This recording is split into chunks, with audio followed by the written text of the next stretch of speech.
Շնորհակալություն բոլորին, որ եկել մասնակցում եք այս միջոցառմանը, որտեղ սա չէ պաշտոնական միջոցառում չէ։ Սա մեր համար ընտանեկան հավաք է, որի ժամանակ մենք ուզում ենք քննարկենք ու հասկանալ, թե ինչու տեղի ունեցավ Նեմեսիսը եւ ինչու կար դրա կարիքը։ Նայեք, խնդիրը նրանում է, որ կազմակերպիչներից այս մեկի մասին եմ ուզում խոսել, մի փոքր Շահան Նաթալի, որը անունը Հակոբ Տեր-Հակոբյան էր, ավելի մեծ հայտնի Շահան Նաթալի։ Ու Շահան Նաթալին ոչ միայն կազմակերպիչ էր փայլուն, որը կազմակերպեց Նեմեսիսը, կազմակերպեց այն բոլոր գործողությունները, որի արդյունքով հայ ժողովրդի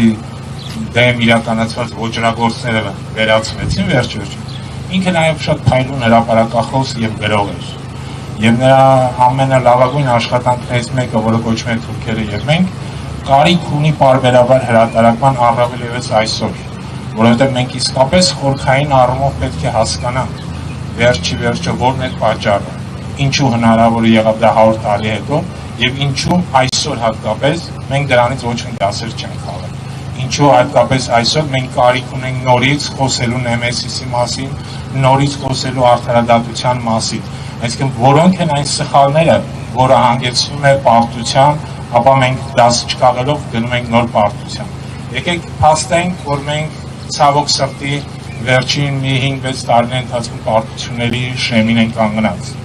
Հասկանալի է, որ սա նաև այսօրվա քաղաքական ռեժիմի գործողությունների արդյունքն է, նրա թուլամորթության, դասեր չքաղելու եւ հակառակը չցանկանալու գնալու հենց այս արդարադատության հետևից սրա արդյունքը։ Եվ սա հասկանալով մենք առավել ևս կարիք ունենք Շահան Նաթալիի ստեղծագործության,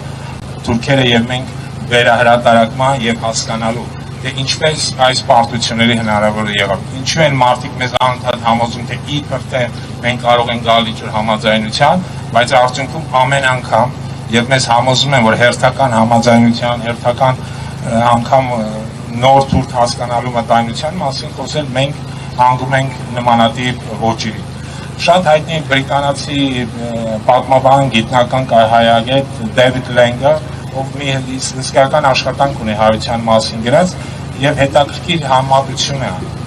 Ասում է այն մարդիկ, ովքեր կազմակերպեցին հայոց ցեղասպանությունը, դրանք սովորական թուրքեր չէին, դրանք եվրոպական համալսարաններում բարձրագույն կրթություն ստացած թուրքեր էին, Օքսֆորդ, Դեվիդ Բարրասը, Սորբոն ավարտած թուրքեր էին, եւ հենց նրանք էին դրա կազմակերպիչները։ Այսինքն Դեվիդ Լենգը նկատի ունի մի հավատացեք, որ երբևէ ինչ-որ կհայտնվի ինչ-որ մի կրթված թուրք կամ ինչ-որ նոր թուրք, նոր մոտեցումով, որը կարող է ինչ-որ մեկ այլ բան առաջարկել հայությանը։ Ըստ Դեվիդ Լենգի եւ ըստ Շահան Նաթալի, թուրքը երբեք չի փոխվի եւ ինչքան նա կրթվի զարգանա, նա կդառնա, ինչպես ժամանակին Ռուբեն Սևակն էր ասում, ավազակից կդառնա կրթված հանցագործ։ Այս խնդիրն է, որին մենք բախվում ենք եւ այս օրվա մեր հավաքի նպատակը նաեւ այս խնդիրը վեր բարձրացնելն է, հասկանալն է, որ քանի չկա արդարադատություն, քանի չկա արդար պատասխան եւ քանի հայոց ցեղասպանությունը իր արդարությանը չի հասել, հայության նկատմամբ հերթական ցեղասպանությունները դա ընդհանրապես ժամանակի հարց է։ Ինչ որ տեղ ունեցավ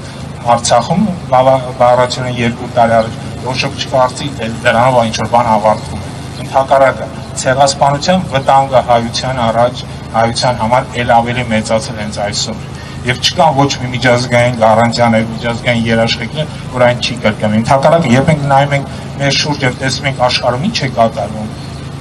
այսպես կոչված լուսավորյալ 21-րդ դարում, ապա մենք տեսնում ենք, որ վիճակը ել ավելի վատացել։ Ցեղասպանությունները պարբերաբար կրկնվում են, ցեղասպանությունները տեղի ունենում աշխարհի տարբեր երկրներում եւ այն տեղի ունենում մարդկության աչքի առաջ եւ առանց որևէ պատասխանի։ Այսինքն այսպես կոչված լուսավորյալ կամ առաջադեմ մարդկությունը ցանկանում է չտեսնել այն ինչ տեղ ունենում Ուկրաինայում, Սիրիայում, Գազայի հատվածում եւ այլ տեղեր։ Սա է բառացիորեն, սա է փաստացիային իրավիճակը, որի մեջ մենք գտնվում ենք։ Եվ Նեմեսիսի այս հուշակոթողը հիշեցում է այս ամենը։ Մի մոռացեք։ Հիշեք, թե դուք ինչ շրջապատում եք ապրում։ Զինվեք եւ եղեք պատրաստ միշտ պաշտպանելու ձեզ։